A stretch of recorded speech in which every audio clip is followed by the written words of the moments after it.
Hi all, welcome to our channel turning BSc.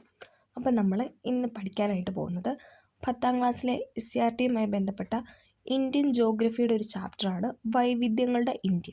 നമ്മൾ 9ാം ക്ലാസ്സിലെ Indian ജോഗ്രഫിയുമായിട്ടുള്ള ചാപ്റ്ററൊക്കെ ചെയ്തു. അപ്പം എന്താണ് അതിൻ്റെയും കുറച്ച് ഡീറ്റെയിൽ ആയിട്ടുള്ള കാര്യങ്ങളാണ് നമ്മൾ ഈ ക്ലാസ്സിൽ ഡിസ്കസ് ചെയ്യാനായിട്ട് പോകുന്നത്. ഒരുപാട് ക്വസ്റ്റ്യൻസ് ഈ ചാപ്റ്ററിൽ നിന്ന് PSC ചോദിച്ചിട്ടുണ്ട്. അപ്പോൾ എല്ലാവരും പഠിക്കാനായിട്ട് ശ്രമിക്കാം. ഇഷ്ടമായെങ്കിലൊന്ന് സപ്പോർട്ട് ചെയ്യുകയാണ് ചെയ്യുക. ഓക്കെ, നമുക്ക് സ്റ്റാർട്ട് ചെയ്യാം. ആദ്യം തന്നെ MK രാമചന്ദ്രൻ്റെ ദേവഭൂമിയിലൂടെ എന്ന കൃതിയിലെ കുറച്ച് ഭാഗം ഇവിടെ കൊടുത്തിട്ടുണ്ട്. നമുക്ക് നോക്കാം. 16,000 അടിക്ക് മുകളിലാണ് അന്നേരം ഞങ്ങൾ ക്യാമ്പ് ചെയ്തിരുന്നത്. ഒരു പാറക്കെട്ടിൽ ചാരി നിന്ന് ഞാൻ അന്തരീക്ഷത്തെയും ചുറ്റുപാടുകളെയും വീക്ഷിച്ചു. ഒരു കോട്ട പോലെയാണ് ചുറ്റും പർവ്വത ശൃംഗങ്ങൾ നിലകൊള്ളുന്നത്. അത് കഴിഞ്ഞാൽ വെള്ളി പോലെ വെട്ടിത്തിളങ്ങുന്ന ഹിമശൃംഗങ്ങളുടെ നിരയാണ്. എങ്ങോട്ട് നോക്കിയാലും പർവ്വതങ്ങൾ മാത്രം, ഒന്ന് കഴിഞ്ഞാൽ മറ്റൊന്ന് എന്ന വിധത്തിൽ അതങ്ങനെ വ്യാപിച്ചു കിടക്കുന്നു. പച്ച തഴുപ്പ് കൊണ്ട് അലങ്കാരം ചാർത്തിയ താഴ്വരകളും ഭയാനകമായ വിധത്തിൽ കുത്തനെ കിടക്കുന്ന ഒറ്റയടി പാതകളും തണുപ്പ് രൂക്ഷമായി തുടങ്ങി. നെഗിയുടെ കട്ടൻ ചായ മൊത്തി കുടിച്ചുകൊണ്ട് കുറച്ച് സമയം കൂടി അവിടെ തങ്ങിയ ശേഷം ഗുഹയിലേക്ക് തിരിച്ചു പോന്നു.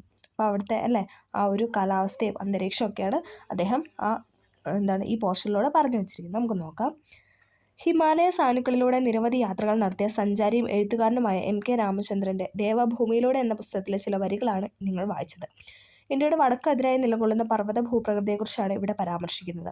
ഇത്തരത്തിലുള്ള ഒട്ടനവധി സവിശേഷതകൾ നിറഞ്ഞതാണ് ഇന്ത്യയുടെ ഭൂപ്രകൃതി. നമ്മളതൊക്കെ ഡീറ്റെയിൽ ആയിട്ട് കഴിഞ്ഞ ക്ലാസ്സിൽ പറഞ്ഞതാണല്ലേ. മഞ്ഞുറഞ്ഞ പർവ്വതങ്ങളിൽ നിന്ന് ഉത്ഭവിച്ച സമതലങ്ങളിലൂടെ ബഹുദൂരം ഒഴുകി ഒടുവിൽ കടലിനോട് ചേരുന്ന വൻനദികൾ, കൃഷി വ്യാപകമായി നടക്കുന്ന അതിവിശാലമായ സമതലങ്ങൾ, വിസ്തൃതമായ പീഠഭൂമികൾ, ചുട്ടുപൊള്ളുന്ന മരുഭൂമികൾ, ദൈർഘ്യമേറിയ തീരസമതലങ്ങൾ, അനേകം ദ്വീപുകൾ. അത്ഭുതകരമാണ് നമ്മുടെ രാജ്യത്തിൻ്റെ വൈവിധ്യം, അല്ലേ? അപ്പോൾ അതൊക്കെ നമ്മൾ കഴിഞ്ഞ ക്ലാസ്സിൽ പറഞ്ഞതാണ്. ഇനി നമുക്കിവിടെ 2 ബോക്സ് കൊടുത്തിട്ട് നമുക്ക് നോക്കാം. ഇന്ത്യയുടെ സ്ഥാനമാണ് ഇവിടെ കൊടുത്തിരിക്കുന്നത്. അത് ഇമ്പോർട്ടൻ്റ് ആണ്, പഠിക്കണം. അക്ഷാംശ സ്ഥാനവും നമ്മൾ പഠിക്കണം, അതോടൊപ്പം രേഖാംശ സ്ഥാനവും പഠിക്കണം. അക്ഷാംശ സ്ഥാനം എന്ന് പറയുന്നത് 8 ഡിഗ്രി 4 മിനിറ്റ് വടക്ക് മുതൽ 37 ഡിഗ്രി 6 മിനിറ്റ് വടക്ക് വരെയാണ്. ഇന്ത്യയുടെ അക്ഷാംശ സ്ഥാനം എന്ന് പറയുന്നത് 8 ഡിഗ്രി 4 മിനിറ്റ് വടക്ക് മുതൽ 37 ഡിഗ്രി 6 മിനിറ്റ് വടക്ക് വരെയാണ്. ഓക്കെ, ഇനി രേഖാംശ സ്ഥാനം എന്താണ്? രേഖാംശം എന്ന് പറയുമ്പോൾ താഴേക്കല്ലേ, നമ്മൾ പറഞ്ഞായിരുന്നു. രേഖ ഒരു കണക്ഷൻ കൊടുത്തിട്ട് താഴേക്കാണ് താഴേക്ക് വരയ്ക്കുന്ന വരെയാണ് രേഖാംശം. 68 ഡിഗ്രി 7 മിനിറ്റ് കിഴക്ക് മുതൽ 97 ഡിഗ്രി 25 മിനിറ്റ് കിഴക്ക് വരെയാണ് രേഖാംശ രേഖ. ഇന്ത്യയുടെ സ്ഥാനമാണ് നമ്മൾ പറഞ്ഞത്. അക്ഷാംശ സ്ഥാനം ചോദിച്ചാൽ 8 ഡിഗ്രി 4 മിനിറ്റ് വടക്ക് മുതൽ 37 ഡിഗ്രി 6 മിനിറ്റ് വടക്ക് വരെ. ഇനി രേഖാംശ സ്ഥാനം ചോദിച്ചാൽ എന്താണ്? 68 ഡിഗ്രി 7 മിനിറ്റ് കിഴക്ക് മുതൽ 97 ഡിഗ്രി 25 മിനിറ്റ് കിഴക്ക് വരെ. ഓക്കെ, ഇനി നമ്മൾ ഇന്ത്യൻ ഉപദ്വീപ് എന്ന് പറഞ്ഞൊരു കുട്ടി ബോക്സ് കൊടുത്തിട്ട് നമുക്ക് നോക്കാം. 3 വശങ്ങളും സമുദ്രത്താൽ ചുറ്റപ്പെട്ട വിഭാഗമാണ് ഉപദ്വീപ്. PYക്കാണ്. 3 വശങ്ങൾ എന്താണ്? സമുദ്രത്താൽ ചുറ്റപ്പെട്ട ഭൂവിഭാഗത്തിന് നമ്മൾ പറയുന്നത് എന്താണെന്ന് ചോദിച്ചിട്ടുണ്ട്. ഉപദ്വീപ്. ഇന്ത്യൻ ഉപഭൂഖണ്ഡത്തിൻ്റെ തെക്ക് ഭാഗം സമുദ്രത്താൽ ചുറ്റപ്പെട്ട് കാണപ്പെടുന്നതിനാൽ ഈ ഭാഗം ഇന്ത്യൻ ഉപദ്വീപ് എന്നാണ് അറിയപ്പെടുന്നത്. ഇന്ത്യൻ ഉപഭൂഖണ്ഡത്തിൻ്റെ തെക്ക് ഭാഗം താഴ്ഭാഗം എന്താണ്? സമുദ്രത്താലാണ് ചുറ്റപ്പെട്ട് കിടക്കുന്നത്. അപ്പോൾ അതുകൊണ്ട് തന്നെ നമ്മൾ ആ ഭാഗത്തെ ഇന്ത്യൻ ഉപദ്വീപ് എന്നാണ് പറയുന്നത്. 3 വശങ്ങളും സമുദ്രത്താൽ ചുറ്റപ്പെട്ട ഭൂവിഭാഗമാണ് ഉപദ്വീപ്. ഓക്കെ, അപ്പം നമ്മൾ ഇന്ത്യയുടെ സ്ഥാനവും പഠിക്കുക, പിന്നെ ഉപദ്വീപ് എന്താണെന്ന് പറഞ്ഞു. ഓക്കെ, ഇനി ഇവിടെ പാമീർ പീഠഭൂമി എന്ന് പറഞ്ഞിട്ട് ഇവിടെ ഒരു ബോക്സ് കൊടുത്തിട്ടുണ്ട്. ലോകത്തിൻ്റെ മേൽക്കൂര നമ്മൾ പറഞ്ഞായിരുന്നല്ലേ, ലോകത്തിൻ്റെ മേൽക്കൂര എന്നറിയപ്പെടുന്ന പാമീർ പീഠഭൂമിയാണല്ലേ.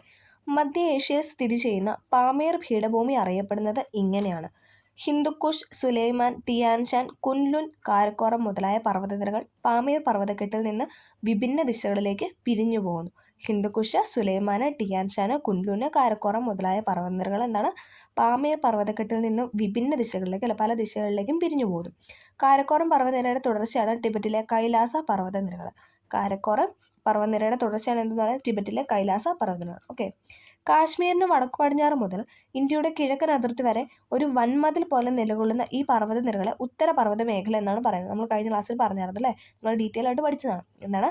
കാശ്മീരിന് വടക്കു പടിഞ്ഞാറ് മുതൽ ഇന്ത്യയുടെ കിഴക്കൻ അതിർത്തി വരെ ഒരു വൻമതിൽ പോലെ നിലകൊള്ളുന്ന പർവ്വതനിരകളെയാണ് ഉത്തരപർവ്വത മേഖല എന്ന് പറയുന്നത്. ഉത്തരപർവ്വത മേഖല ട്രാൻസ് ഹിമാലയൻ, കിഴക്കൻ മലനിരകൾ എന്നാണ് 3ആയിട്ട് തരംതിരിക്കാം. അതൊക്കെ നമ്മൾ ഡീറ്റെയിൽ ആയിട്ട് പഠിച്ചാണ് അല്ലേ. നമുക്ക് നോക്കാം. ഉത്തരപർവ്വത മേഖലയെ നമ്മൾ 3ആയിട്ട് തരംതിരിച്ചു. ട്രാൻസ് ഹിമാലയൻ, കിഴക്കൻ മലനിരകൾ. ട്രാൻസ് ഹിമാലയത്തിനെ നമ്മൾ വീണ്ടും 3ആയിട്ട് തരംതിരിച്ചു. ഏതൊക്കെയാണ്? കാരക്കോറം, ലഡാക്ക്, സസ്കർ. കാരക്കോറം, ലഡാക്ക്, സസ്കർ എന്നിങ്ങനെ നമ്മൾ ട്രാൻസ് ഹിമാലയത്തിന് വീണ്ടും തിരിച്ചു. ഈ ഹിമാലയത്തിന് നമ്മൾ വീണ്ടും തരംതിരിക്കുകയാണ് ഹിമാദ്രി ഹിമാചൽ ശിവാലിക് അല്ലെ, ഹിമാദ്രി ഹിമാചൽ ശിവാലിക്. ദെൻ കിഴക്കൻ കുന്നുകളാണ് ഏതൊക്കെയെന്ന് പറഞ്ഞാൽ പത്കായ്ബു, നാഗാകുന്ന്, ഖാരോ ഖാസി ജയന്തിയ, മീസോ കുന്ന് അല്ലേ. മണിപ്പൂർ, മേഘാലയ, മിസോറാമിലൊക്കെ കാണപ്പെടുന്നതാണ് ഇതൊക്കെ എന്ന് പറയുന്നത്. പത്കായ്ബു, നാഗാകുന്ന്, ഖാരോ ഖാസി ജയന്തിയ, മിസോ കുന്നുകൾ എന്നൊക്കെ പറയുന്നത് കിഴക്കൻ മലനിരകളിൽ പെടുന്നതാണ്. ഇപ്പോൾ ഉത്തരപർവ്വത മേഖല നമ്മൾ മൂന്നായിട്ട് തരംതിരിച്ചു. ട്രാൻസ് ഹിമാലയം, ഹിമാലയം, കിഴക്കൻ കുന്നുകൾ. കാരക്കോറം, ലഡാക്ക്, സസ്കറാണ് ട്രാൻസ് ഹിമാലയം. ഹിമാദ്രി ഹിമാചൽ ശിവാലിക്കാണ് ഹിമാലയം. പത്കായ്ബു, നാഗാകുന്ന്, ഖാരോ ഖാസി ജയന്തിയ, മീസോ കുന്നുകളൊക്കെ കാണപ്പെടുന്ന കിഴക്കൻ മലനിരകളിലുമാണ്. ഓക്കെ, ഇനി നമ്മൾ എല്ലാം ഒന്നുകൂടെ നോക്കാം. ട്രാൻസ് ഹിമാലയ, കാരക്കോറം, ലഡാക്ക്, സസ്കർ എന്നീ പർവ്വതനിരകൾ ചേരുന്നതാണ് ട്രാൻസ് ഹിമാലയ. ഇതിലെ ഏറ്റവും ഉയരമുള്ള കൊടുമുടിയായ മൗണ്ട് കെറ്റു, ഇതൊക്കെ നമ്മൾ പറഞ്ഞല്ലേ. മൗണ്ട് കെറ്റിന് മറ്റൊരു പേരാണ് അതെന്ന് പറയുന്നത് ഗോഡ്വിൻ. ഓക്കെ, 8661 മീറ്ററാണ് ഉയരം. അതായത് 8661 മീറ്ററാണ് ഗോഡ്വിൻ അഥവാ മൗണ്ട് കെറ്റുവിൻ്റെ ഉയരം എന്ന് പറയുന്നത്. ഇത് സ്ഥിതി ചെയ്യുന്ന എവിടെയാണെന്ന് ചോദിച്ചിട്ടുണ്ട്. PYQ ആണ്, കാരക്കോറം നിരകളിലാണ്. നമ്മുടെ ആംബുലൻസ് അസിസ്റ്റൻ്റ് ആണോ ഏതോ ഒരു മെയിൻസിന് ചോദിച്ചൊരു ക്വസ്റ്റൻ ആണ്. അതിന് മാത്രമല്ല ഒരുപാട് PYQ ആയിട്ട് റിപ്പീറ്റ് ചെയ്ത് ചോദിക്കുന്ന ഒരു ക്വസ്റ്റൻ ആണ് ഇതൊക്കെ എന്ന് പറയുന്നത്. മൗണ്ട് കെറ്റു അഥവാ ഗോഡ്വിൻ കാണപ്പെടുന്ന ഏത് നിരകളിലാണെന്ന് ചോദിച്ചാൽ കാരക്കോറം. ട്രാൻസ് ഹിമാലയത്തിൻ്റെ ശരാശരി ഉയരം 6000 മീറ്ററാണ്. ഓക്കെ, അടുത്താണ് ഹിമാലയം. ട്രാൻസ് ഹിമാലയത്തിനും കിഴക്കൻ മലനിരകൾക്കും ഇടയിൽ വടക്ക് പടിഞ്ഞാറ് തെക്ക് കിഴക്ക് ദിശയിലാണ് ഹിമാലയ പർവ്വതനിരകൾ സ്ഥിതി ചെയ്യുന്നത്. ആ വീഡിയോ നന്നായിട്ട് പഠിച്ചവർക്ക്, അതായത് 9ാം ക്ലാസ്സിൽ നമ്മൾ എടുത്ത ജിയോഗ്രഫി പഠിച്ചവർക്ക് ഇത് സത്യം പറഞ്ഞാൽ ഒരു റിവിഷനാവും. കാരണം അതാണ് നമ്മൾ റിപ്പീറ്റ് ചെയ്ത് പറയുന്നതും അതോടൊപ്പം കുറച്ച് പോയിന്റ്സും കൂടെ ആഡ് ചെയ്താണ് നമ്മൾ പറയുന്നത്. അപ്പോൾ എന്താണ് നമുക്ക് നല്ലൊരു റിവിഷൻ ക്ലാസ്സും കൂടെ ആവും ഇതെന്ന് പറയുന്നത്. ഓക്കെ, അടുത്താണ് ഹിമാലയം. ട്രാൻസ് ഹിമാലയത്തിനും കിഴക്കൻ മലനിരകൾക്കും ഇടയിൽ വടക്ക് പടിഞ്ഞാറ് തെക്ക് കിഴക്ക് ദിശയിലാണ് ഹിമാലയ പർവ്വതനിരകൾ സ്ഥിതി ചെയ്യുന്നത്. ഈ പർവ്വതനിരകൾ ഏകദേശം 2400 കിലോമീറ്റർ നീളമുണ്ട്. ലോകത്തിലെ ഉയരമേറിയ നിരവധി കൊടുമുടികൾ ഇതിൽ ഉൾപ്പെടുന്നു. കിഴക്കൻ പ്രദേശങ്ങളിലേക്ക് പോകുന്തോറും പർവ്വതങ്ങളുടെ ഉയരം കുറഞ്ഞു വരുന്നതായിട്ട് കാണാം. PYQ കിഴക്കൻ പ്രദേശങ്ങളിലേക്ക് പോകുന്തോറും എന്താണ് പർവ്വതങ്ങളുടെ ഉയരം കുറഞ്ഞതായിട്ട് കാണും. കാശ്മീർ പ്രദേശത്തെ ഏകദേശം 400 കിലോമീറ്റർ വീതിയുള്ള ഉത്തരപർവ്വത നിരകൾക്ക് അരുണാചൽ പ്രദേശിലെ ഏകദേശം 150 ആണ് വീതി. അതാണ് എന്തെന്ന് പറഞ്ഞാൽ വീതി അല്ലെങ്കിൽ പർവ്വതങ്ങളുടെ ഉയരം കുറയുന്നു എന്ന് പറഞ്ഞാൽ അതാണ്. അതായത് കാശ്മീരിൽ 400 ഉണ്ടായിരുന്നു, നമ്മൾ അരുണാചൽ പ്രദേശിലൊക്കെ പോകുമ്പോഴത്തേക്ക് 150 കുറയുന്നു. ഓക്കെ, ഏകദേശം 5 ലക്ഷം ചതുരശ്ര കിലോമീറ്റർ വിസ്തൃതിയുള്ള ഈ ഭൂപ്രദേശം സമാന്തരങ്ങളായ 3 പർവ്വതനിരകൾ ഉൾപ്പെട്ടതാണ്. അപ്പോൾ ഓരോന്നിൻ്റെയും സവിശേഷതകളാണ് നോക്കാൻ പോകുന്നത്. അതിന് മുന്നേ ഇവിടെ എവറസ്റ്റ് എന്ന് പറഞ്ഞിട്ടൊരു ഇത് കൊടുത്തിട്ടുണ്ട്. ഓക്കെ, മൗണ്ട് എവറസ്റ്റ് അല്ലേ, നമുക്കറിയാം ലോകത്തിലെ ഏറ്റവും ഉയരമുള്ള കൊടുമുടിയാണ് എന്ന് പറയുന്നത് മൗണ്ട് എവറസ്റ്റ് അല്ലേ. ഹിമാലയ പർവ്വതത്തിലാണ് സ്ഥിതി ചെയ്യുന്നത്. ഇത് നേപ്പാളിൽ സ്ഥിതി ചെയ്യുന്നത് അല്ലേ. ഇത് രാജ്യത്താണെന്ന് ചോദിച്ചാൽ നേപ്പാളിൽ. ഉയരം ചോദിച്ചിട്ടുണ്ട്. PYQ 8848, 8848 മൗണ്ട് എവറസ്റ്റിൻ്റെ ഉയരം എന്ന് പറയുന്നത്. നേപ്പാളിലാണ് സ്ഥിതി ചെയ്യുന്നത്. ലോകത്തിലെ ഏറ്റവും ഉയരം കൂടിയ കൊടുമുടിയാണ്. ഓക്കെ, ഇനി നമ്മൾ ഹിമാദ്രി ഹിമാചൽ ശിവാലിക്കാണ് പറയാനായിട്ട് പോകുന്നത്. ഏറ്റവും ഉയരം കൂടിയ നിരയാണ് ഹിമാദ്രി. ഹിമാദ്രി എന്ന് പറയുന്നത് ഹിമാലയത്തിലെ ഏറ്റവും ഉയരം കൂടിയ നിരയാണ് എന്ന് പറയുന്നത് ഹിമാദ്രി. ഹിമാലയത്തിലെ ഏറ്റവും ഉയരം കൂടിയ നിര കേട്ടോ. ഹിമാലയത്തിനല്ല നമ്മൾ മൂന്നായിട്ട് തരംതിരിച്ചത്, ഹിമാദ്രി, ഹിമാചൽ, ശിവാലിക്കുന്നു. അപ്പം ഹിമാലയത്തിലെ ഏറ്റവും ഉയരം കൂടിയ നിരയാണ് എന്ന് പറയുന്നത് ഹിമാദ്രി. ശരാശരി ഉയരം 6000 മീറ്റർ. ഗംഗ, യമുന എന്നീ നദികളുടെ ഉത്ഭവ സ്ഥാനമാണ്. 8000 മീറ്ററിന് മുകളിൽ ഉയരമുള്ള നിരവധി കൊടുമുടികൾ സ്ഥിതി ചെയ്യുന്നു. 8000 മീറ്റർ മുകളിലുള്ള ഒരുപാട് കൊടുമുടി എന്താണ് ഇവിടെ സ്ഥിതി ചെയ്യുന്നുണ്ട്. അടുത്താണ് ഹിമാചൽ. ഹിമാദ്രി, ഹിമാചൽ, ശിവാലിക്. അടുത്താണ് ഹിമാചൽ. ഹിമാദ്രിയുടെ തെക്ക് ഭാഗത്ത് അല്ലേ, നമുക്കറിയാം ഹിമാദ്രിയുടെ തൊട്ട് താഴെയായിട്ട് കാണപ്പെടുന്നു. 3000 മീറ്ററാണ് ഉയരം. ഏകദേശം പകുതി എന്ന് ഓർത്താൽ മതി. 6000 then 3000. ഷിംല, ഡാർജിലിംഗ് തുടങ്ങിയ സുഖവാസ കേന്ദ്രങ്ങൾ ഈ പർവ്വതനിരകളുടെ തെക്കേ ചെരുവിലായിട്ട് സ്ഥിതി ചെയ്യുന്നു. അതായത് ഹിമാചലിൽ തെക്കേ ചെരുവിലായിട്ട് ഏതൊക്കെയാണ് ഷിംല, ഡാർജിലിംഗ് എന്നീ സുഖവാസ കേന്ദ്രങ്ങൾ സ്ഥിതി ചെയ്യുന്നു. അടുത്താണ് ശിവാലിക്. ഹിമാചലിലും തെക്കായിട്ട് സ്ഥിതി ചെയ്യുന്നു അല്ലെ, ഹിമാചലിലും താഴെയായിട്ട് സ്ഥിതി ചെയ്യുന്നു. ഏകദേശം 1220 ഉയരം എന്ന് പറയുന്നത്. 1220 മീറ്ററാണ് ഉയരം. ഹിമാലയ നദികൾ ഈ പർവ്വതനിരയെ മുറിച്ചുകൊണ്ട് ഒഴുകുന്നതിനാൽ പലയിടങ്ങളിലും തുടർച്ച നഷ്ടപ്പെടുന്നത് അല്ലേ. നമ്മൾ പറഞ്ഞ ഹിമാലയ നദികളായ സിന്ധു, ഗംഗ, ബ്രഹ്മപുത്ര ഒക്കെ വരുന്നുണ്ട്. അപ്പോൾ അതൊക്കെ എന്താണ് ഇങ്ങനെ ഒഴുകി പോകുന്നത് പലയിടങ്ങളിൽ എന്താണ് ഇതിങ്ങനെ ആ ഒരു കണ്ടിന്യൂഷൻ നഷ്ടപ്പെട്ട് പോകുന്ന ഒരു സ്ഥലമാണ് എന്ന് പറഞ്ഞാൽ ശിവാലിക് എന്ന് പറയുന്നത്. നീളമേറിയതും വിസ്തൃതവുമായ താഴ്വരകൾ കാണപ്പെടുന്നു. ഇവയെ ഡൂണുകൾ എന്നാണ് വിളിക്കുന്നത് അല്ലേ. നമ്മൾ പഠിച്ചായിരുന്നു ഡെറാഡൂണൊക്കെ അല്ലേ. ഓക്കെ, ഉത്തരപർവ്വത മേഖലകളിലെ ഇനി പ്രധാനപ്പെട്ട ചോദ്യമാണ് പഠിക്കാൻ പോകുന്നത്. ഇമ്പോർട്ടൻ്റ് ആണ്, PYQ. ഓക്കെ, പർവ്വതനിരകൾ മുറിച്ചു കടക്കാൻ സഹായകമായ സ്വാഭാവിക മലയിടുക്കുകളാണ് ചുരങ്ങൾ അഥവാ പാസ്. അമ്പരചുംബികളായ പർവ്വതനിരകൾക്ക് ഇരുവശങ്ങളിലുമുള്ള സംസ്കാരങ്ങളെ തമ്മിൽ ബന്ധിപ്പിക്കുന്നതിൽ ഈ പാതകൾക്ക് പങ്ക് ചെറുതൊന്നുമില്ല. അപ്പോൾ നമുക്ക് SRT തന്നിരിക്കുന്ന വേറെ കുറച്ച്, നമ്മൾ കഴിഞ്ഞ ക്ലാസ്സിലും കുറച്ച് ചുരങ്ങളൊക്കെ പഠിച്ചായിരുന്നു അല്ലേ. നമുക്ക് വേറെ കുറച്ച് ചുരങ്ങൾ പഠിക്കാം. ഓക്കെ, അതാണ് പറഞ്ഞത്. ആ ക്ലാസ് കണ്ടവർക്ക് ഇത് കണ്ടിന്യൂഷനാണ്. അപ്പോൾ നമുക്ക് കുറേ പോയിന്റ്സ് റിവിഷനോ അതേപോലെ തന്നെ എക്സ്ട്രാ കുറേ പോയിന്റ്സ് പഠിക്കാനും പറ്റും. ഓക്കെ, അപ്പം നമ്മൾ ആദ്യം പറയുന്നത് ലിബുലേഖ് ചുരമാണ്. ഉത്തരാഖണ്ഡ് ടിബറ്റുമായി ബന്ധിപ്പിക്കുന്നതാണ് ലിബുലേഖ് ചുരം. എപ്പോഴും ചോദിക്കുന്നതാണ് ലിബുലേഖ്. ഉത്തരാഖണ്ഡ് ടിബറ്റുമായി ബന്ധിപ്പിക്കുന്ന ചുരമാണ് ലിബുലേഖ് ചുരം എന്ന് പറയുന്നത്. ഹിമാചൽ പ്രദേശും ടിബറ്റുമായി ബന്ധിപ്പിക്കുന്നതാണ് ഷിപ്കില ചുരം. ഏതൊക്കെയാണ് ഹിമാചൽ പ്രദേശും ടിബറ്റുമായി ബന്ധിപ്പിക്കുന്ന ഷിപ്കിലയും. ഉത്തരാഖണ്ഡും ടിബറ്റും ആണെങ്കിൽ ഏതാണ് ലിബുലേഖ്. ഈ സിക്കിമും ടിബറ്റുമാണ് ചോദിക്കുന്നതെങ്കിൽ അത് നാഥുല ചുരമാണ്. അപ്പോൾ ടിബറ്റ് വെച്ചിട്ട് നമ്മൾ 3 പഠിച്ചല്ലേ. ഉത്തരാഖണ്ഡ് ടിബറ്റാണ് ലിപുലേഖ്, ഹിമാചൽ പ്രദേശ് ടിബറ്റാണ് ഷിപ്കില, സിക്കിമും ടിബറ്റാണ് നാഥുല. ഇനി നമുക്ക് പറയാനുള്ള ശ്രീനഗർ കാർഗിലാണ് സോജീല. ശ്രീനഗറും കാർഗിലും തമ്മിലാണ് സോജീല ചുരമാണ്. ശ്രീനഗർ കാർഗിൽ സോജീല ഇതും ചോദിച്ചിട്ടുണ്ട്. ഈ 4 ചുരം എപ്പോഴും BYക്കോട് ചോദിക്കുന്നതാണ്. Uttarakhand Tibet Lipulekh, Himachal Pradesh Tibet Shipki La, Srinagar Kargil Zoji La, Sikkim Tibet Nathu La. Okay. ഭൂപ്രദേശത്തിൻ്റെ ഉയരക്രമം അനുസരിച്ച് വ്യത്യസ്തങ്ങളായ സസ്യജാലങ്ങൾ ഈ പർവ്വത പ്രദേശങ്ങളിൽ കാണപ്പെടുന്നു. സമുദ്രനിരപ്പിൽ നിന്ന് 1000 മുതൽ 2000 മീറ്റർ വരെ ഉയരങ്ങളിൽ ഓക്ക്, ചെസ്നട്ട്, മേപ്പിള തുടങ്ങിയ വൃക്ഷങ്ങളും അതിന് മുകളിലേക്കുള്ള ഉയരങ്ങളിൽ ദേവദാരു, സ്പ്രൂസ് തുടങ്ങിയ സ്തൂപികാഗ്ര വൃക്ഷങ്ങളും അല്ലെ ട്രയാങ്കിൾ ഷേപ്പിലുള്ള വൃക്ഷങ്ങളും കാണപ്പെടുന്നു. ഓക്കെ. ഇനി നമുക്കിവിടെ ഹിമവാന്റെ ജനനം എന്ന് പറഞ്ഞിട്ട് ഒരു ബോക്സ് കൊടുത്തിട്ടുണ്ട്. ഇന്ത്യൻ ഫലകവും യുറേഷ്യൻ ഫലകവും കൂട്ടിമുട്ടിയവർക്ക് ഇവയ്ക്കിടയിൽ സ്ഥിതി ചെയ്യുന്ന തെതി സമുദ്രത്തിനടുത്തിട്ട് സമ്മർദ്ദത്താൽ മടങ്ങി ഉയർന്നാണ് ഹിമാലയ പർവ്വതങ്ങൾ രൂപപ്പെട്ടതെന്നാണ് ശാസ്ത്രജ്ഞരുടെ നിഗമനം അല്ലേ. ഇതൊക്കെ നമ്മൾ കഴിഞ്ഞ ക്ലാസ്സിൽ പറഞ്ഞതാണ്. ഇവിടെ നിന്ന് കണ്ടെത്തിയിട്ടുള്ള സമുദ്രജീവികളുടെ ഫോസിലുകൾ ഈ വാദത്തിന് അനുകൂലമായ തെളിവുകളാണ്. ഓക്കെ. അപ്പോൾ അതെ അല്ലേ നമ്മൾ പറഞ്ഞായിരുന്നു യുറേഷ്യൻ ഫലകവും ഇന്ത്യൻ ഫലകവും തമ്മിൽ കൂട്ടുമുടിക്കുക അല്ലേ, ഒരു മടക്ക് പർവ്വതം രൂപപ്പെട്ടു എന്നൊക്കെ പറഞ്ഞായിരുന്നു അല്ലേ. അതാണ് ഇവിടെ തന്നിരിക്കുന്നത്. ഇനി നമ്മൾ പറയാനായിട്ട് പോകുന്ന കിഴക്കൻ മലനിരകളാണ്. ഓക്കെ. കിഴക്കൻ മലനിരകൾ നമ്മൾ ആദ്യം ഏതാണ് പറഞ്ഞത്? ട്രാൻസ് ഹിമാലയം, ഹിമാലയം, കിഴക്കൻ മലനിരകൾ അല്ലേ. അപ്പോൾ നമ്മൾ ട്രാൻസ് ഹിമാലയം, ഹിമാലയം പറഞ്ഞു കഴിഞ്ഞു. ഇനി നമ്മൾ പറയാനായിട്ട് പോകുന്ന കിഴക്കൻ മലനിരകളാണ്. സമുദ്രനിരപ്പിൽ നിന്ന് ഏകദേശം 500 മുതൽ 3000 മീറ്റർ വരെ ഉയരമുള്ള ഈ പ്രദേശം പൂർവാചൽ എന്നും അറിയപ്പെടുന്നു അല്ലേ. നമ്മൾ പൂർവാചൽ റൈറ്റ് സൈഡിലാണ് പൂർവാചൽ എന്നും പറയുന്നു. ലോകത്തിലെ തന്നെ ഏറ്റവും കൂടുതൽ മഴ ലഭിക്കുന്ന പ്രദേശമായ ചിറാപുഞ്ചി എവിടെയാണ്? നമ്മൾ പറഞ്ഞായിരുന്നല്ലേ, ചിറാപുഞ്ചിയൊക്കെ കിഴക്കൻ മലനിരകളിലാണ്. ഈ പ്രദേശത്ത് നിബിഡമായ ഉഷ്ണമേഖല മഴക്കാടാണ് ഉള്ളത്. ഓക്കെ.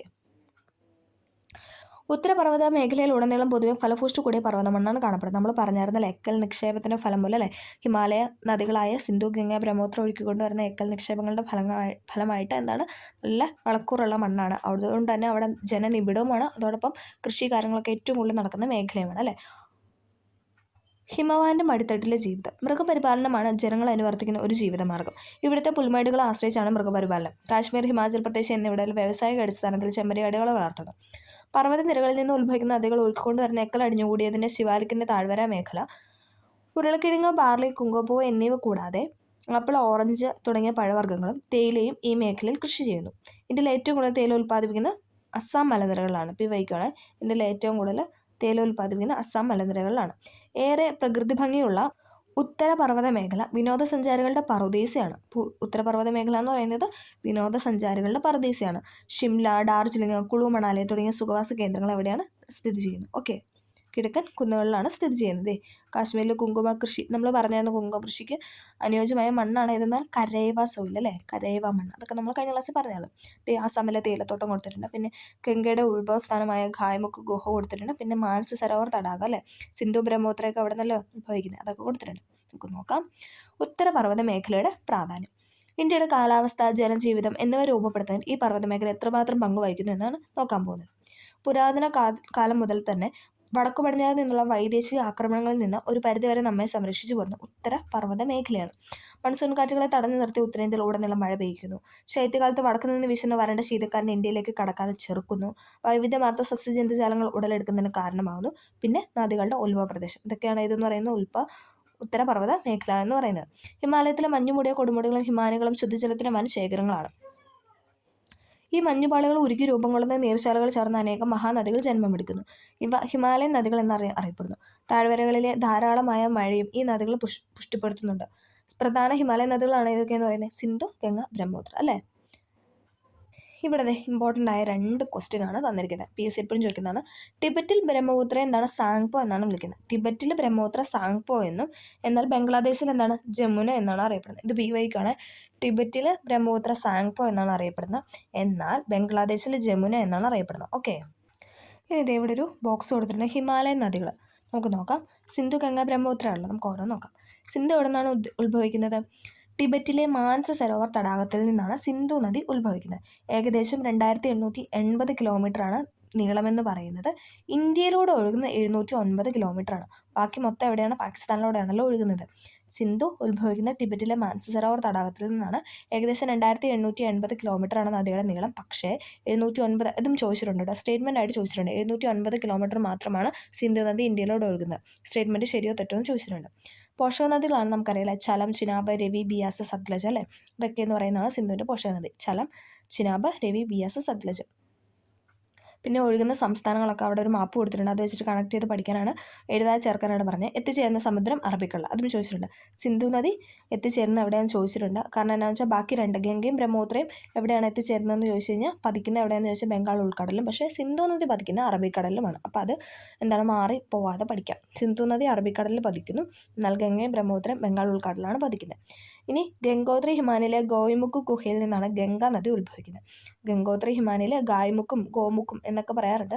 ഗായ്മുഖ് ഗുഹയിൽ നിന്നാണ് ഗംഗാ നദി ഉത്ഭവിക്കുന്നത് അല്ലേ. നമുക്ക് മൊത്തം ഒരു ഗാ വെച്ചിട്ട് കണക്ട് ചെയ്യാം, ഗായ്മുഖ്, ഗംഗോത്രി എന്നൊക്കെ പറഞ്ഞല്ലേ. ഏകദേശം 2500 കിലോമീറ്ററാണ് നീളം എന്ന് പറയുന്നത്. യമുന പ്രധാന പോഷക നദിയാണ്, ബംഗാൾ ഉൾക്കടലിൽ പതിക്കുന്നു. അടുത്താണ് ബ്രഹ്മപുത്ര. അതെവിടെയാണ്? ടിബറ്റിലെ ചെമയോങ്തിങ് ഹിമാനിയിൽ നിന്നാണ് ബ്രഹ്മപുത്ര ഉത്ഭവിക്കുന്നത്. ടിബറ്റിലെ ചെമയോങ്തിങ് ഹിമാലയയിൽ നിന്നാണ് ബ്രഹ്മപുത്ര ഉത്ഭവിക്കുന്നത്. 2900 കിലോമീറ്ററാണ് ഏകദേശം എന്തെന്ന് പറയുക നീളം എന്ന് പറയുന്നത്. ഇന്ത്യയിലൂടെ 725 കിലോമീറ്ററാണ് ഒഴുകുന്നത്. പ്രധാന പോഷക നദിയാണ് ടീസ്റ്റ, ബംഗാൾ ഉൾക്കടലിൽ പതിക്കുന്നു. ഓക്കെ, ഈ ബോക്സ് എല്ലാവരും കറക്റ്റായിട്ട് പഠിക്കാനായിട്ട് ശ്രമിക്കുക. ശിലാമണ്ഡല ഫലകങ്ങൾ തമ്മിൽ സംയോജിച്ച് ഭൗമപാളി മടങ്ങി ഉയർന്നതാണ് ഹിമാലയ പർവ്വത രൂപഖണ്ഡം. നമ്മൾ പറഞ്ഞായിരുന്നു അല്ലേ. ഹിമാലയത്തിൻ്റെ രൂപീകരണ വേളയിൽ തെക്ക് പർവ്വതനിരകൾക്ക് സമാന്തരമായി 2000 മീറ്ററിലധികം താഴ്ചയുള്ള അഗാധഗർത്തം സൃഷ്ടിക്കപ്പെട്ടു. ഹിമാലയത്തിൽ നിന്ന് ഒഴുകിയെത്തുന്ന നദികളുടെ അനേകായിരം വർഷങ്ങളായി തുടർന്നു വന്ന നിക്ഷേപണ പ്രക്രിയയുടെ ഫലമായി അതിവിശാലമായ സമതലം രൂപമുണ്ട്. നമ്മൾ പറഞ്ഞായിരുന്നല്ലേ, സിന്ധു, ഗംഗ, ബ്രഹ്മപുത്ര സമതലം എന്നൊക്കെ അതിന് പേരുണ്ടെന്നൊക്കെ പറഞ്ഞായിരുന്നു. ഏതാണ്ട് 7 ലക്ഷം ചതുരശ്ര കിലോമീറ്റർ വിസ്തൃതിയിലും കിലോമീറ്ററുകളോളം കനത്തിലും അവസാദങ്ങൾ നിക്ഷേപിക്കപ്പെട്ടുണ്ടായ ഈ സമതലം ലോകത്തിലെ തന്നെ ഏറ്റവും വിസ്തൃതമായ എക്കൽ സമതലങ്ങളിൽ ഒന്നാണ്.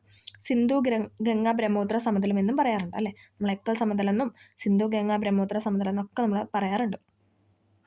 വളരെയധികം ഫലഭൂഷ്ടമുള്ള എക്കൽ മണ്ണ് ഈ സമതലത്തിൻ്റെ സവിശേഷതയാണ് അല്ലേ.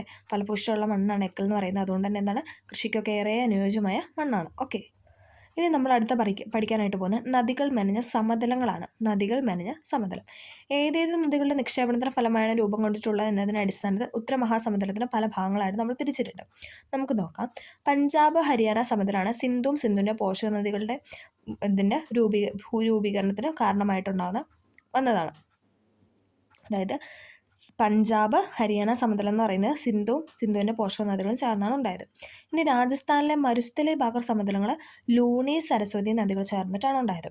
ലൂണി, സരസ്വതി നദികൾ ചേർന്നാണ് രാജസ്ഥാനിലെ മരുസ്ഥലി ബാഗർ സമതലങ്ങൾ രൂപപ്പെട്ടത്. ഇനി ഗംഗാ സമതലം രൂപപ്പെട്ട ആ പേരിലുണ്ടല്ലേ, ഗംഗയുടെ പോഷക നദികളും. അസ്സാമിലെ ബ്രഹ്മപുത്ര സമതലം, അത് നമുക്ക് കണക്ട് ചെയ്യാം അല്ലേ. ബ്രഹ്മപുത്ര അതിൻ്റെ പോഷക നദികളാണ് അസ്സാമിലെ ബ്രഹ്മപുത്ര സമതലം എന്ന് പറഞ്ഞത്. പഞ്ചാബ്, ഹരിയാന എന്നൊക്കെ കേൾക്കുമ്പോൾ നമുക്ക് സിന്ധുവിനെ കണക്ട് ചെയ്യാം. അപ്പം അങ്ങനെയാണ് നമുക്ക് 3 എണ്ണം കിട്ടും. പഞ്ചാബ്, ഹരിയാന സമതലം കിട്ടും, പിന്നെ ഗംഗാ സമതലം കിട്ടും, പിന്നെ ബ്രഹ്മപുത്ര സമതലം കിട്ടും. പിന്നെ ലൂണി, സരസ്വതി നദികൾ വെച്ചിട്ടാണ് ഈ രാജസ്ഥാനിലെ മരുസ്ഥലി ബാഗർ സമതലം രൂപപ്പെട്ടിട്ടുള്ളത്. ഒന്നും കൂടെ പറയാം. പഞ്ചാബ്, ഹരിയാന സമതലമാണ് സിന്ധുവും പോഷക നദികളും. രാജസ്ഥാനിലെ മരുസ്ഥലി ബാഗർ സമതലമാണ് ലൂണി, സരസ്വതി നദികളും. ഗംഗാ സമതലമാണ് ഗംഗയും പോഷക നദികളും. അസ്സാമിലെ ബ്രഹ്മപുത്ര സമതലമാണ് ബ്രഹ്മപുത്രയും അതിൻ്റെ പോഷക നദികളും. ഓക്കെ, ഇനി നമ്മൾ അടുത്ത് പറയാനായിട്ട് പോകുന്നത് ഇന്ത്യയുടെ ധാന്യപ്പുരയാണ്. ഓക്കെ, ഇന്ത്യയുടെ ധാന്യപ്പുര നമ്മൾ കഴിഞ്ഞ ക്ലാസ്സിൽ പറഞ്ഞായിരുന്നല്ലേ, ഇന്ത്യയുടെ ധാന്യപ്പുര എന്നറിയപ്പെടുന്നത് ഏതാണ്? ഉത്തര മഹാസമതലമാണ് അല്ലേ. ഓക്കെ, ഗോതമ്പ്, ചോളം, നെല്ല്, കരിമ്പ്, പരുത്തി, പയറുവർഗ്ഗങ്ങൾ എന്നിങ്ങനെ ഉത്തര മഹാസമതലങ്ങളിൽ കൃഷി ചെയ്യുന്ന വിളകൾ നിരവധിയാണ്. ഈ പ്രദേശം ഇന്ത്യയുടെ ധാന്യപ്പുര എന്നാണ് അറിയപ്പെടുന്നത്. PYക്കാണ് ഇന്ത്യയുടെ ധാന്യപ്പുര എന്നാണ് അറിയപ്പെടുന്നത്. ഇതെന്ന് പറഞ്ഞാൽ ഉത്തര മഹാസമതലം. ഓക്കെ, ലോകത്തിലെ ഏറ്റവും ജനനിബിഡമായ പ്രദേശങ്ങളിൽ ഒന്നാണ് ഉത്തര മഹാസമതലം. കാരണം എന്താണ്, അവിടെ അല്ലേ വൻതോതിൽ കൃഷിയൊക്കെ നടത്തുന്നതുകൊണ്ട് തന്നെ അവിടെ ഒരുപാട് ആൾക്കാർ പാർക്കുന്നുണ്ട്. ഓക്കെ, ഉത്തരമഹാസമുദ്രത്തിന് പടിഞ്ഞാറ് ഭാഗത്ത് മഴ തീരെ കുറവാണ്. അതുകൊണ്ട് തന്നെ രാജസ്ഥാൻ സംസ്ഥാനത്തിന് മിക്ക പ്രദേശങ്ങളും മരുഭൂമിയാണ് അല്ലേ. നമ്മൾ പറഞ്ഞായിരുന്നു രാജസ്ഥാനിൽ എന്താണ് അങ്ങനെ വലിയ കാര്യമായിട്ട് കൃഷിയൊന്നുമില്ല. കാരണം എന്താണ്, അവിടെ മഴ ലഭിക്കുന്നില്ല എന്നൊക്കെ നമ്മൾ പറഞ്ഞായിരുന്നു. ഈ മരുഭൂമിക്ക് ഥാർ എന്നാണ് പേര് അല്ലേ. ഇന്ത്യയിലുള്ള മരുഭൂമിയാണ് എന്ന് പറഞ്ഞാൽ ഉഷ്ണ മരുഭൂമിയാണ് താർ മരുഭൂമി. സ്ഥിതി ചെയ്യുന്ന എവിടെയാണ്? രാജസ്ഥാനിലാണ്. ഇന്ത്യയിൽ ഏറ്റവും കൂടുതൽ ചൂട് അനുഭവപ്പെടുന്ന ജയ്സാൽമീറും എവിടെയാണ്? ഥാർ മരുഭൂമിയിലാണ് സ്ഥിതി ചെയ്യുന്നത്. അതും ചോദിച്ചിട്ടുണ്ട്. ഇന്ത്യയിൽ ഏറ്റവും കൂടുതൽ ചൂട് അനുഭവപ്പെടുന്ന പ്രദേശമാണ് എന്നുള്ള ജയ്സാൽമീർ. അതെവിടെയാണെന്ന് ചോദിച്ചു കഴിഞ്ഞാൽ ഥാർ മരുഭൂമിയിലാണ്. ലൂണി നദിയും നൂറ്റാണ്ടുകൾക്ക് മുമ്പ് ഇവിടെ ഉണ്ടായിരുന്ന സരസ്വതി നദിയാണ് ഈ സമതലത്തിന് രൂപീകരണത്തിൽ പങ്കുവച്ചത്. നമ്മൾ പറഞ്ഞല്ലേ, രാജസ്ഥാൻ മരുഭൂമിയൊക്കെ രൂപീകരിക്കാനുള്ള കാരണമായ നദികളാണ് എന്ന് പറഞ്ഞാൽ സരസ്വതിയും അതേപോലെ തന്നെ ലൂണി നദിയും. ഓക്കെ, ഈർപ്പം തീരെയില്ലാത്ത ലവണാംശമുള്ള മരുഭൂമി മണ്ണാണ് ഇവിടെ കാണുന്നത് അല്ലേ. ചെറിയ ഉപ്പിൻ്റെ അംശമുള്ള മണ്ണാണല്ലേ കാണപ്പെടുന്നത്. പുൽച്ചെടികളും കുറ്റിക്കാടുകളുമാണ് ഇവിടുത്തെ സ്വാഭാവിക സസ്യജാലങ്ങൾ. രാജസ്ഥാനിൽ ഒരാണ്ടിൽ ലഭിക്കുന്നതിലും കൂടുതൽ മഴ കേരളത്തിൽ ഒരു ദിവസം ലഭിക്കുന്നത്. ഇതൊക്കെ നമ്മൾ പറഞ്ഞാണല്ലേ. അതായത് കേരളത്തിൽ ഒരു ദിവസത്തെ മഴയാണ് അവിടെ മൊത്തം ഒരു വർഷം, രാജസ്ഥാനിൽ ഒരു വർഷം മൊത്തം കിട്ടുന്നത്. രാജസ്ഥാനിൽ പ്രധാനമായും കൃഷി ചെയ്യുന്ന വിളകളാണ് ബജ്ര, ജോവർ. ചോദിച്ചിട്ടുണ്ട്. ബജ്രയും ജോവറുമാണ് രാജസ്ഥാനിൽ കൂടുതലും കൃഷി ചെയ്യുന്നത്. ഈ വിളകളുടെ വളർച്ചയ്ക്ക് ജലം വളരെ മിതമായ അളവിൽ മാത്രമേ ആവശ്യമുള്ളൂ അല്ലേ. വലിയ കാര്യമായിട്ട് വെള്ളമൊന്നും വേണ്ട. അതുകൊണ്ടാണ് ബജ്രയും ജോവറൊക്കെ അവിടെ കൃഷി ചെയ്യുന്നത്. മുഖ്യമായും ജലസേചനത്തെ ആശ്രയിച്ചാണ് അവിടുത്തെ കൃഷി. സിന്ധു നദിയും അതിൻ്റെ പോഷക നദികളും ചേർന്ന് രൂപം നൽകിയ വിശാലമായ സമതല പ്രദേശമാണ് പഞ്ചാബ് ഹരിയാന സമതല പ്രദേശം അല്ലേ. നമ്മൾ പറഞ്ഞത് സിന്ധുവിൻ്റെ പോഷക നദികളും ചേർന്നിട്ടാണ് പഞ്ചാബ് ഹരിയാന സമതല പ്രദേശം രൂപപ്പെട്ടതെന്ന് പറഞ്ഞു. അവിടുത്തെ വിളകളാണ് ഇതെന്ന് പറയുന്നത് ഗോതമ്പ്, ചോളം, കരിമ്പ് എന്നിവ.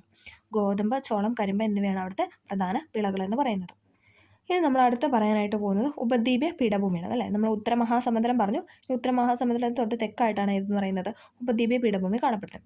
മധ്യപ്രദേശ്, ജാർഖണ്ഡ്, ഛത്തീസ്ഗഡ് എന്നീ സംസ്ഥാനങ്ങളും മഹാരാഷ്ട്ര, കർണാടക, തമിഴ്നാട്, തെലങ്കാന, ഒഡീഷ, ബംഗാൾ എന്നീ സംസ്ഥാനങ്ങളിലെ ചില പ്രദേശങ്ങളും ഉൾപ്പെട്ട ഭൂവിഭാഗമാണ് ഉപദ്വീപ് പീഠഭൂമി.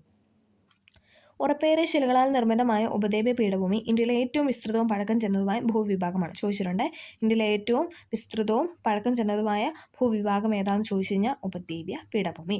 ഇന്ത്യയിലെ ഏറ്റവും വിസ്തൃതവും പഴക്കം ചെന്നതുമായ ഭൂവിഭാഗം ചോദിച്ചു കഴിഞ്ഞാൽ ഉപദ്വീപ് പീഠഭൂമി. ഓക്കെ, ഇതാണ് ഉപദ്വീപ് പീഠഭൂമി അല്ലേ. മാൾവ പീഠഭൂമി, വിന്ധ്യ, സത്പുര, നിരകള, ചോട്ടാ നാഗ്പൂർ, ഡെക്കാൻ പീഠഭൂമി, പൂർവ്വ അല്ലേ. ഇതിനെല്ലാം അടയാളപ്പെടുത്തി. ഇതാണ് ഇതെന്ന് പറയുന്നത് ഉപദ്വീപ് പീഠഭൂമിയുടെ ആ ഒരു പോർഷൻ അല്ലേ. ത്രികോണാകൃതി ഏകദേശം നമുക്ക് നോക്കി കഴിഞ്ഞാൽ ഒരു ട്രയാങ്കിൾ ഷേപ്പൊക്കെ അല്ലേ. അങ്ങനെയാണ് കിടക്കുന്നത്. നമുക്ക് നോക്കാം. നിമ്നോന്നതികൾ നിറഞ്ഞ ഈ ഭൂവിഭാഗത്തിന്റെ വിസ്തൃതി ഏകദേശം 15 ലക്ഷം ചതുരശ്ര കിലോമീറ്ററാണ്. പർവ്വതങ്ങൾ, പീഠഭൂമികൾ, താഴ്വരകൾ എന്നിങ്ങനെ വൈവിധ്യമാർന്ന ഭൂപ്രകൃതിയാണ് ഇവിടെയുള്ളത്. ഈ മേഖലയിലെ ഏറ്റവും ഉയരമേറിയ കൊടുമുടി ആനമുടിയാണ്. അതായത് ഉപദ്വീപ് പീഠഭൂമിയിലെ ഏറ്റവും ഉയരമേറിയ കൊടുമുടി ചോദിച്ചിട്ടുണ്ട്. PYക്കാണ് ആനമുടി. ആനമുടി എവിടെയാണ്? കേരളത്തിലാണ് അല്ലേ. 2695 മീറ്ററാണ് ഉയരം. അതും പഠിക്കണേ. 2695 മീറ്ററാണ് ആനമുടിയുടെ ഉയരം. 2695 മീറ്റർ. ഇത് കേരളത്തിലെ ഇടുക്കി ജില്ലയിലാണ് സ്ഥിതി ചെയ്യുന്നത്. വിവിധതരം ധാതുക്കളുടെ ഒട്ടനവധി നിക്ഷേപങ്ങൾ ഈ മേഖലയിൽ ഉള്ളതിനാൽ ഉപദ്വീപ് പീഠഭൂമിയെ ധാതുക്കളുടെ കലവറ എന്ന് വിളിക്കുന്നു. അതും PYക്കാണ്. എപ്പോഴും ചോദിക്കുന്നതാണ്. ഇന്ത്യയുടെ ദാനിപുര എന്നറിയുന്നത് ഉത്തരമഹാസമുദ്രമാണെന്ന് പറഞ്ഞു. അതേപോലെ തന്നെ എപ്പോഴും റിപ്പീറ്റ് ചെയ്ത് ചോദിക്കുന്ന ഒരു ക്വസ്റ്റ്യൻ ആണ് ഇതെന്ന് പറയുന്നത്. ധാതുക്കളുടെ കലവറ എന്നറിയപ്പെടുന്ന ഏതാണെന്ന് ചോദിക്കാറുണ്ട്. അത് ഉപദ്വീപ് പീഠഭൂമി. ഓക്കെ. കാലികമായി മാത്രം മഴ ലഭിക്കുന്ന ഇവിടുത്തെ നൈസർഗിക സസ്യജാലങ്ങൾ ഉഷ്ണമേഖല ഇലപൊഴിയും കാടുകളാണ്. തേക്ക്, സാല്, ചന്ദനം, മുള എന്നിവ ഇവിടെ കാണപ്പെടുന്നു. ധാരാളം മഴ ലഭിക്കുന്ന പശ്ചിമഘട്ട മലനിരകളുടെ പടിഞ്ഞാറൻ ചെരുവുകളിലാകട്ടെ ഉഷ്ണമേഖല മഴക്കാടുകളാണ് ഉള്ളത്. ഉപദ്വീപ് പീഠഭൂമിയുടെ തെക്കുഭാഗമായ ഡെക്കാൻ പീഠഭൂമി മിക്ക പ്രദേശങ്ങളും അനേകം ദശലക്ഷം വർഷങ്ങൾക്ക് മുമ്പ് ഒഴുകിപ്പറന്ന ലാവ തണുത്ത് ഉറഞ്ഞുണ്ടായതാണ്. പ്രധാനമായും ബസാൾട്ട് എന്ന ആഗ്നേയശിലകളാൽ നിർമ്മിതമായ ഈ പീഠഭൂമിയിൽ വ്യാപകമായി കറുത്ത മണ്ണ് കാണപ്പെടുന്നു അല്ലേ. ബസാൾട്ട് എന്ന ആഗ്നേയശിലയിൽ നിന്നാണ് ഇതെന്ന് പറയുന്നത് നമ്മുടെ ഈ ഡെക്കാൻ പീഠഭൂമി രൂപപ്പെട്ടത്. അപ്പോൾ അവിടെ നല്ല കറുത്ത മണ്ണാണ്. കറുത്ത മണ്ണെന്ന് പറഞ്ഞു കഴിഞ്ഞാൽ ഏത് കൃഷിക്കാണ് അല്ലേ. നമ്മൾ പരുത്തി എന്നാണ് എപ്പോഴും പറയുന്നത്. കറുത്ത പരുത്തി മണ്ണെന്നാണ് പറയുന്നത് അല്ലേ. പരുത്തിക്കൊക്കെ ഏറെ അനുയോജ്യമായ മണ്ണാണ് ഇതെന്ന് പറയുന്നത് കറുത്ത മണ്ണ് അല്ലേ. ഈ മണ്ണ് പരുത്തി കൃഷിക്ക് അനുയോജ്യമായതിനാൽ കറുത്ത പരുത്തി മണ്ണ് എന്നും അറിയപ്പെടുന്നു. ഉപദ്വീപ് പീഠഭൂമി പ്രദേശങ്ങളിൽ ചെമ്മണ്ണ് ധാരാളമായിട്ട് കാണുന്നു അല്ലേ. നമ്മൾ പറഞ്ഞായിരുന്നു അയൺ കണ്ടന്റ് കൂടുതലുള്ള മണ്ണാണ് ചെമ്മണ്ണെന്നൊക്കെ അല്ലേ. താരതമ്യേന ഫലഭൂഷ്ഠ കുറവായ ഈ മണ്ണിലെ ഇരുമ്പിൻ്റെ അംശം ഇതിന് ചുവപ്പ് നിറം നൽകുന്നു അല്ലേ. അത് നമ്മൾ പറഞ്ഞായിരുന്നു. അതിനകത്തെ അയണിൻ്റെ കണ്ടൻ്റാണ് എന്തെന്ന് പറയുന്നത് ആ മണ്ണിന് ചുവപ്പ് നിറം അല്ലേ. ചെമ്മണ്ണ് ചുവപ്പ് നിറം നൽകുന്നത്. മൺസൂൺ മഴയും ഇടവിട്ടുള്ള വേനൽക്കാലം മാറി മാറി അനുഭവപ്പെടുന്ന പ്രദേശങ്ങളിൽ ലാറ്ററൈറ്റ് മണ്ണ് കാണപ്പെടുന്നു അല്ലേ. കേരളത്തിലെ മണ്ണ് അല്ലേ. നമ്മുടെ ഇവിടെ അങ്ങനെയല്ലേ. മൺസൂൺ മഴയും അതോടൊപ്പം തന്നെ വേനൽക്കാലവും ഇടവിട്ടുള്ള മഴയും കാര്യങ്ങളൊക്കെയാണ് നമുക്ക് ഇപ്പോഴും ലഭിക്കുന്നത് അല്ലേ. അപ്പോൾ അവിടെ ഉണ്ടാകുന്ന മണ്ണാണ് ലാറ്ററൈറ്റ് മണ്ണ്. അപ്പോൾ അത് വെച്ച് കണക്ട് ചെയ്ത് നമ്മുടെ കേരളം ഒന്ന് കണക്ട് ചെയ്യുക. അപ്പോൾ ലാറ്ററൈറ്റ് സോയിലാണ് കേരളത്തിൽ ഏറ്റവും കൂടുതലുള്ളത്. ഉപദ്വീപ് പീഠഭൂമിയിലെ ഉയർന്ന പ്രദേശങ്ങളിൽ നിന്ന് ഉത്ഭവിക്കുന്ന നദികളാണ് ഉപദ്വീപീയ നദികൾ എന്ന് പറയുന്നത്. അത് ഈ നദികളിലെ നീരൊഴുക്ക് പൂർണ്ണമായും മഴയെ ആശ്രയിച്ചാണ്. അതുകൊണ്ട് തന്നെ വേനൽക്കാലം ആയിക്കഴിഞ്ഞാൽ അവിടെയൊന്നും വെള്ളം ഉണ്ടാവില്ല അല്ലേ. ഹിമാലയ നദികൾ പോലെയല്ല. ഹിമാലയ നദികൾ നേരെ തിരിച്ചാണ് അല്ലേ. മഴക്കാലത്ത് മഴ പെയ്ത് ഒഴുകും. അതോടൊപ്പം വേനൽക്കാലം ആകുമ്പോൾ ഹിമാലയങ്ങളെല്ലാം ഉരുകിയല്ല മഞ്ഞുരുകി വെള്ളം ഒഴുകും. പക്ഷേ അതേസമയം ഉപദ്വീപ് പീഠഭൂമി അങ്ങനെയല്ല. മഴയെ ആശ്രയിച്ചാണ് ആ നദികളൊക്കെ ഒഴുകുന്നത്. അതുകൊണ്ട് തന്നെ വേനൽക്കാലത്ത് വെള്ളം തീരെ കുറവായിരിക്കും. ഓക്കെ, നമ്മളിനി പറയാനായിട്ട് പോകുന്നത് കുറച്ച് ഉപദ്വീപ് നദികളാണ്. മഹാനദി, ഗോദാവരി, കൃഷ്ണ, കാവേരി, നർമ്മദ, താപ്തി ഇതൊക്കെയാണ് ഇതെന്ന് പറയുന്നത് ഉപദ്വീപ് നദികൾ. നമുക്ക് നോക്കാം. മൈക്കല നിരകളിൽ നിന്നാണ് ഉത്ഭവം എന്ന് പറയുന്നത്. മഹാനദിയുടെ ഉത്ഭവം എന്ന് പറയുന്നത് മൈക്കല നിരകൾ. അത് വെച്ചിട്ട് കണക്ട് ചെയ്ത മഹാനദി, മൈക്കല നിരകൾ മധ്യപ്രദേശ്. ഗോദാവരിയാണ് പശ്ചിമഘട്ടം മഹാരാഷ്ട്രയിൽ നാസിക് ജില്ല. ഇതിൻ്റെ എപ്പോഴും നമുക്ക് പോഷക നദികളാണ് കൂടുതലും ചോദിച്ചു കണ്ടിരിക്കുന്നത്. ഓക്കെ, അപ്പം മഹാനദിയുടെ പ്രധാന പോഷക നദികളാണ് ഇബും ടെല്ലും. പഠിക്കണേ. മഹാനദിയുടെ പ്രധാന പോഷക നദിയാണ് ഇബ്ബ മൈക്കല നിരകൾ മധ്യപ്രദേശിലെ മൈക്കല നിരകളിൽ നിന്ന് ഉത്ഭവിക്കുന്നു. ഗോദാവരിയാണ് പശ്ചിമഘട്ടം മഹാരാഷ്ട്രയിലെ നാസിക് ജില്ലയിൽ നിന്നാണ് ഉത്ഭവിക്കുന്നത്. ഇന്ദ്രാവതി ശബരിയാണ് ഗോദാവരിയുടെ പ്രധാന പോഷക നദികൾ. ഇത് നമുക്ക് ചേരുംപടി ചേർക്കാനാണ് കണ്ടിട്ടുള്ളത്. മഹാനദിയുടെ ആണെങ്കിൽ ഇബ്ബും ടെല്ലും, ഗോദാവരിയാണ് ഇന്ദ്രാവതിയും ശബരിയും. അടുത്താണ് കൃഷ്ണ. കൃഷ്ണ നമുക്ക് ഭീമ, തുംഗഭദ്ര അല്ലേ, ഒരു ഡിവോഷൻ, ഒരു ദൈവത്തിൻ്റെ പേര് വെച്ചിട്ട് നമുക്കൊന്ന് ജസ്റ്റ് ഒന്ന് കണക്ട് ചെയ്യാം. ഭീമ അല്ലെ, ഭീമൻ അങ്ങനെയൊക്കെ ഒന്ന് ഓർക്കുക. പിന്നെ തുംഗഭദ്ര, ഭദ്രകളി അങ്ങനെ ഒന്ന് കണക്ട് ചെയ്യുക. കൃഷ്ണ, ഭീമ, തുംഗഭദ്ര എന്നതാണ് എന്തുകൊണ്ട് ഭീമ, തുംഗഭദ്ര എന്നാണ് കൃഷ്ണ നദിയുടെ പോഷക നദികൾ എന്ന് പറയുന്നത്. അടുത്താണ് കാവേരി, കബനി, അമരാവതി അല്ലേ. കബനി അതായത് എന്താ കബനി, ഭവാനി, പാമ്പാറ ഇത് മൂന്നും കാവേരി നദിയുടെ പോഷക നദികൾ നമുക്കറിയാലേ, കേരളത്തിലെ പടിഞ്ഞാറോട്ട് വരുന്ന നദികളല്ലേ. അപ്പോൾ അത് വെച്ചിട്ട് കബനിയും അമരാവതിയും ഒന്ന് കണക്ട് ചെയ്യുക. കാവേരി, ഓക്കെ, കാവേരിയുടെ പോഷക നദിയാണ് കബനിയും അമരാവതി. അടുത്താണ് നർമ്മദ നദി. ഹിരണും ബെഞ്ചനുമാണ് രണ്ട് നദികളാണ് ഇത് നർമ്മദയുടെ പോഷക നദികൾ എന്ന് പറയുന്നത്. ഹിരൺ, ബെഞ്ചൻ. ഇത് താപ്തിയാണ് ആനറ ഗിർണയാണ് താപ്തിയുടെ പോഷക നദികൾ എന്ന് പറയുന്നത്. അതിൽ കാവേരിയും കൃഷ്ണയും ഗോദാവരിയും മഹാനദിയും മസ്റ്റായിട്ടും പഠിക്കണം. അതെപ്പോഴും ചോദിക്കാറുണ്ട് കേട്ടോ. നർമ്മദയും താപ്തി അങ്ങനെ കണ്ടിട്ടില്ല പോഷക നദി ചോദിക്കുന്നത്, പക്ഷേ ചോദിക്കാം, കാരണം ഈസിയായിട്ട് തന്നിരിക്കുന്നതുകൊണ്ട് ചോദിക്കാം. അപ്പോൾ നമുക്കൊന്നും കൂടെ പറയാം. മഹാനദിയുടെ പോഷക നദികളാണ് ഇബ്ബ-ടെല്ല്, ഗോദാവരിയാണ് ഇന്ദ്രാവതി ശബരി, കൃഷ്ണയാണെങ്കിൽ ഭീമ, തുംഗഭദ്ര, കാവേരിയാണ് കബനി, അമരാവതി, നർമ്മദയാണ് ഹിരണ, ബെഞ്ചന്, താപ്തിയാണ് ആനറ, ഗിർണ. നമുക്ക് ജസ്റ്റ് ഇതിൻ്റെ ഉത്ഭവസ്ഥാനങ്ങളോടൊന്ന് പറയാം. മഹാനദിയാണ് മധ്യപ്രദേശിലെ മൈക്കല നിരകൾ. ഗോദാവരിയാണ് മഹാരാഷ്ട്രയിലെ നാസിക് ജില്ലയിലെ പശ്ചിമഘട്ടത്തിൽ നിന്ന് ഉത്ഭവിക്കുന്നു. കൃഷ്ണയും പശ്ചിമഘട്ടത്തിൽ നിന്നാണ്, എവിടെയാണ് മഹാരാഷ്ട്രയിലെ മഹാബലേശ്വർ കുന്നിൽ നിന്ന്. പിന്നെ പശ്ചിമഘട്ടത്തിലെ ബ്രഹ്മഗിരി കുന്നിൽ, കർണാടകയിലെ ബ്രഹ്മഗിരി കുന്നിൽ നിന്നാണ് കാവേരിയുടെ ഉത്ഭവസ്ഥാനം എന്ന് പറയുന്നത്. ഛത്തീസ്ഗഡിലെ മൈക്കല നിരകളിൽ നിന്ന് നർമ്മദ നദിയും, മധ്യപ്രദേശിലെ ബൈത്തുൽ ജില്ല അവിടെ നിന്നാണ് താപ്തി നദിയും ഉത്ഭവിക്കുന്നത്. ഓക്കെ, അപ്പോൾ അതും കൂടെ ഒന്ന് പഠിക്കുക. എല്ലാവരും ഒരു സ്ക്രീൻഷോട്ട് എടുത്ത് വയ്ക്കുക, അല്ലെങ്കിൽ ഒരു ബോക്സ് ഒന്ന് എഴുതി വെച്ചിട്ട് പഠിക്കുക, ചെയ്താൽ ഉപകാരമാണ്. ഓക്കെ, ഉപദ്വീപീയ നദികളിൽ ഏറ്റവും നീളം കൂടിയത് ഗോദാവരിയാണ് ചോദിച്ചിട്ടുണ്ട്. ഉപദ്വീപീയ നദികളിൽ ഏറ്റവും നീളം കൂടിയ നദി ചോദിച്ചിട്ടുണ്ട് ഗോദാവരി. മിക്ക ഉപദ്വീപീയ നദികളും വെള്ളച്ചാട്ടം സാധാരണമാണ്. മിക്ക ഉപദ്വീപീയ നദികളിൽ ഒരു വാട്ടർഫാളൊക്കെ കാണാറുണ്ട്. കർണാടകത്തിലെ ശരാവതി നദിയുടെ ജോഗ് ഫാൾസ് ആണ് ഇവയിൽ ഏറ്റവും ഉയരമുള്ള വെള്ളച്ചാട്ടം. ജോഗ് ഫാൾസ് 225 മീറ്റർ ആണുള്ളത്. ഇമ്പോർട്ടൻ്റ് ആണ്. കർണാടകയിലെ ശരാവതി നദിയിലെ ജോഗ് ഫാൾസ് ആണ് ഏറ്റവും ഉയരമുള്ള വെള്ളച്ചാട്ടം എന്ന് പറയുന്നത്. ഇനി നമുക്ക് ഹിമാലയൻ നദികളും ഉപദ്വീപീയ നദികളുടെ ഡിഫറൻസിയേഷൻ ഇവിടെ ഒരു ബോക്സിൽ കൊടുത്തിട്ടുണ്ട്. നമുക്ക് ജസ്റ്റ് നോക്കാം. അപ്പോൾ നമുക്ക് കുറേ കാര്യങ്ങൾ ഒറ്റയടിക്ക് പഠിക്കാനായിട്ട് വരും. നമുക്ക് ഫസ്റ്റ് ഹിമാലയ നദികൾ പറയാം. ഹിമാലയ പർവ്വതനിരകളിൽ നിന്നാണ് ഉത്ഭവിക്കുന്നത് അല്ലേ, നമുക്കറിയാം. ഹിമാലയ നദി എന്തായിരിക്കും? ഹിമാലയ പർവ്വതനിരകൾ ഉത്ഭവിക്കുന്നത്. അതിവിസ്തൃതമായ വൃഷ്ടിപ്രദേശമാണ് അവർക്കുള്ളത്. അപരദന തീവ്രത കൂടുതലാണ്. അതിവിസ്തൃതമായ വൃഷ്ടിപ്രദേശം. പർവ്വത മേഖലകളിൽ ഗിരികേന്ദ്രങ്ങൾ സൃഷ്ടിക്കുകയും സമുദ്രങ്ങൾ വളഞ്ഞു ഒഴുകുകയും ചെയ്യുന്നു അല്ലേ. നമ്മൾ പറഞ്ഞായിരുന്നു, ഇങ്ങനെ ഇടുക്ക് പോലെയുള്ള സ്ഥലത്ത് ഗിരികേന്ദ്രമൊക്കെ സൃഷ്ടിച്ച് അവർ ഒഴുകുന്നു എന്നൊക്കെ പറഞ്ഞായിരുന്നു. അപ്പോൾ എന്താണ്, പർവ്വത മേഖലകളിൽ ഗിരികേന്ദ്രങ്ങൾ സൃഷ്ടിക്കുകയും സമുദ്രങ്ങളിൽ വളഞ്ഞു ഒഴുകുകയും ചെയ്യുന്നു. ഉയർന്ന ജലസേചന ശേഷിയാണ് ഹിമാലയ നദികൾക്കുള്ളത് അല്ലേ. ധാരാളം വെള്ളമുണ്ടല്ലേ, ഉയർന്ന ജലസേചന ശേഷി. സമതല പ്രദേശങ്ങൾ ഉൾനാടൻ ജലഗതാഗതത്തിന് സാധ്യതയുണ്ട്. അപ്പോൾ നമ്മൾ ഹിമാലയ നദികളാണ് പറഞ്ഞത്. ഹിമാലയ പർവ്വതനിരകളിൽ നിന്ന് ഉത്ഭവിക്കുന്നു. അതിവിസ്തൃതമായ വൃഷ്ടിപ്രദേശം. അപരദന തീവ്രത കൂടുതലാണ്. പർവ്വത മേഖലകളിൽ ഗിരികേന്ദ്രങ്ങൾ സൃഷ്ടിക്കുകയും സമുദ്രങ്ങളെ വളഞ്ഞു ഒഴുകുകയും ചെയ്യുന്നു. ഉയർന്ന ജലസേചന ശേഷിയാണ് സമതല പ്രദേശങ്ങളിൽ ഉൾനാടൻ ജലഗതാഗതത്തിന് സാധ്യത. ഇനി നമ്മൾ ഉപദ്വീപീയ നദികളാണ് പറയാൻ പോകുന്നത്. ഉപദ്വീപീയ പീഠഭൂമിയിലെ മലനിരകളിൽ നിന്ന് ഉത്ഭവിക്കുന്നു. താരതമ്യേന വിസ്തൃതി കുറഞ്ഞാണ്, അതായത് വലിയ വിസ്തൃതിയൊന്നുമില്ല. അങ്ങനെ പോകുന്ന നദികളാണ്. അപരദന തീവ്രത കുറവാണ്. കഠിനമേറിയ ശിലകളിലൂടെ ഒഴുകുന്ന അഗാധ താഴ്വര സൃഷ്ടിക്കപ്പെടുന്നില്ല അല്ലേ. അവരിങ്ങനെ ഭയങ്കര നമ്മൾ പറഞ്ഞു അവർ ഫുള്ള് ശിലകളാണെന്ന് പറഞ്ഞു. അപ്പോൾ അവിടെയൊക്കെ തട്ടി ഒഴുകുന്നതുകൊണ്ട് എന്താണ്, കുത്തനെയുള്ള താഴ്വരകളൊന്നും സൃഷ്ടിക്കുന്നില്ല. കുറഞ്ഞ ജലസേചന ശേഷിയാണ്. ഉൾനാടൻ ജലഗതാഗതത്തിന് സാധ്യത താരതമ്യേന കുറവാണ്. അതായത് ഹിമാലയ നദികളെ അപേക്ഷിച്ച് നോക്കുമ്പോൾ എന്താണ്, ഉപദ്വീപീയ നദികൾക്ക് ഉൾനാടൻ ജലഗതാഗതത്തിന് സാധ്യത താരതമ്യേന കുറവാണ്. ഓക്കെ, അപ്പം ഏതിലും ഒരു കാര്യം പഠിക്കുക, അതിന് നേരെ ഓപ്പോസിറ്റാണ് മറ്റേതൊന്ന് പഠിച്ച് കണക്ട് ചെയ്ത് വെക്കുക. ഓക്കെ, അപ്പോൾ നമ്മൾ ഇത്രയും കാര്യങ്ങളാണ് ഈ ക്ലാസ്സിൽ ഡിസ്കസ് ചെയ്യുന്നത്. ഇനി നമുക്ക് ഇവിടുത്തെ ജനജീവിതം അതിങ്ങനെ പല കാര്യങ്ങളും കൂടെ, അതായത് ഉപദ്വീപമായിട്ട് ബന്ധപ്പെട്ട ഇനി ബാക്കി കുറച്ച് കാര്യങ്ങളോടെ നമുക്ക് പറയാനുണ്ട്. അതും കൂടെ പറയുമ്പോൾ എന്താണ്, വീഡിയോ ഭയങ്കര ലെങ്തായി പോകും. അപ്പോൾ എല്ലാവർക്കും പഠിക്കാനായിട്ട് ബുദ്ധിമുട്ടായിട്ട് വരും. അപ്പോൾ നമുക്ക് അത് അടുത്തൊരു ക്ലാസ്സിൽ അപ്ലോഡ് ചെയ്യുന്നതായിരിക്കും. അപ്പോൾ എല്ലാവരും ഇതൊന്ന് പഠിച്ച് വയ്ക്കുക അല്ലേ. നമ്മൾ കുറേ പോയിൻറ്റ്സ് എക്സ്ട്രാ പഠിച്ചല്ലേ. അപ്പോൾ അതൊക്കെ പിന്നെ നമ്മൾ റിപ്പീറ്റ് ചെയ്ത് പറഞ്ഞ കാര്യങ്ങളെല്ലാം നമുക്കൊരു റിവിഷൻ ആയിട്ടുണ്ട്. എക്സ്ട്രാ പറഞ്ഞ പോയിൻറ്റ്സ് എല്ലാം നന്നായിട്ട് പഠിച്ചിരിക്കുക. അപ്പോൾ എല്ലാവർക്കും ഈ വീഡിയോ ഹെൽപ്ഫുൾ ആയെന്ന് വിചാരിക്കുന്നു. ഹെൽപ്ഫുൾ ആയെങ്കിൽ ഒന്ന് സപ്പോർട്ട് ചെയ്യുക. Okay, thank you.